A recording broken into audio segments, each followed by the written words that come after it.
ನಮ್ಮ ಆಡಳಿತ ವ್ಯವಸ್ಥೆ ಹೇಗಿದೆ ಅನ್ನೋದಕ್ಕೆ ಈ ಸ್ಟೋರಿ ಒಂದು ನಿದರ್ಶನ. ಯಾವುದಕ್ಕೆ ಹೆಚ್ಚಿನ ಮಹತ್ವ ನೀಡಬೇಕು ಎಂಬ ಕನಿಷ್ಠ ಜ್ಞಾನವಿಲ್ಲದ ಅಧಿಕಾರಿಗಳು ಮತ್ತು ಜನಪ್ರತಿನಿಧಿಗಳಿಂದಾಗಿ ಎಷ್ಟೋ ಮಂದಿಗೆ ಅಕ್ಷರ ಜ್ಞಾನ ನೀಡಬೇಕಿದ್ದ ಗ್ರಂಥಾಲಯ ಕಟ್ಟಡ ಇದೀಗ ಅನೈತಿಕ ಚಟುವಟಿಕೆಗಳ ತಾಣವಾಗಿ ಬದಲಾಗಿದೆ.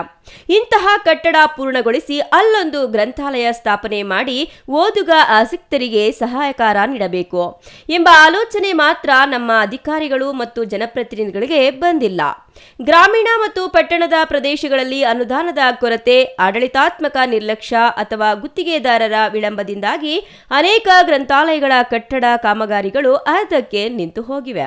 ಇದು ಸಾರ್ವಜನಿಕರು ಮತ್ತು ವಿದ್ಯಾರ್ಥಿಗಳಿಗೆ, ವಿಶೇಷವಾಗಿ ಸ್ಪರ್ಧಾತ್ಮಕ ಪರೀಕ್ಷೆಗಳಿಗೆ ತಯಾರಿ ನಡೆಸುವವರಿಗೆ ದೊಡ್ಡ ಸಮಸ್ಯೆಯಾಗಿದೆ.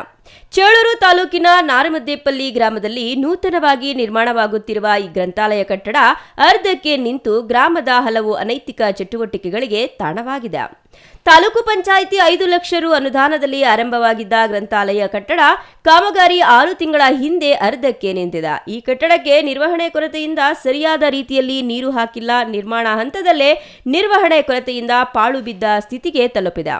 5 ಲಕ್ಷ ರು ಅನುದಾನದಲ್ಲಿ ಆರಂಭವಾದ ಈ ಕಟ್ಟಡದ ಕಾಮಗಾರಿ ಪೂರ್ಣಗೊಂಡಿಲ್ಲ. ಪ್ರಮುಖ ಕಾರಣಗಳು ತಿಳಿದು ಬಂದಿಲ್ಲ. ಅನುದಾನದ ಕೊರತೆಯೋ ಅಥವಾ ಮಂಜೂರಾದ ಹಣ ಸಾಲದೇ ಇರುವುದೋ ಅಥವಾ ಸಮಯಕ್ಕೆ ಸರಿಯಾಗಿ ಬಿಡುಗಡೆಯಾಗದಿರುವುದೋ ಅಥವಾ ಅಧಿಕಾರಿಗಳ ನಿರ್ಲಕ್ಷ್ಯವೋ ಅಥವಾ ಜನಪ್ರತಿನಿಧಿಗಳ ಗಮನದ ಕೊರತೆಯಿಂದಲೋ ಈ ಕಟ್ಟಡ ಅಕ್ರಮ ಚಟುವಟಿಕೆಗಳ ತಾಣವಾಗಿ ಮಾರ್ಪಟ್ಟಿದೆ.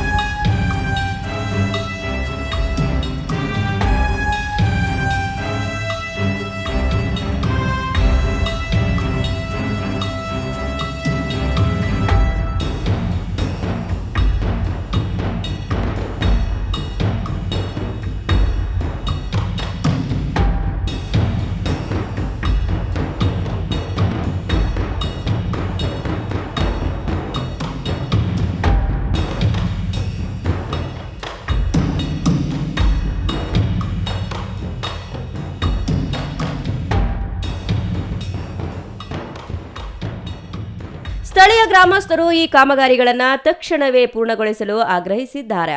ಇದೇ ಗ್ರಾಮದಲ್ಲಿ ಕೆಲ ಮೂಲ ಸೌಕರ್ಯಗಳು ಇಲ್ಲದೆ ಗ್ರಾಮಸ್ಥರು ಹಲವು ಸಮಸ್ಯೆಗಳಿಗೆ ತುತ್ತಾಗಿದ್ದಾರೆ. ಗ್ರಾಮದ ಮುಖ್ಯ ಚರಂಡಿಗಳು ಹೂಳು ತುಂಬಿಕೊಂಡು ಮಾಲಿನ್ಯ ನೀರು ಸರಾಗವಾಗಿ ಹರಿಯದೆ ಚರಂಡಿಗಳಲ್ಲಿ ಕಸ ಕಡ್ಡಿ ಅಡ್ಡಲಾಗಿ ನಿಂತು ದುರ್ವಾಸನೆ ಹೊಡೆಯುತ್ತಿದೆ. ಚರಂಡಿ ನೀರು ರಸ್ತೆಯ ಮೇಲೆ ಹರಿಯುತ್ತಿದೆ.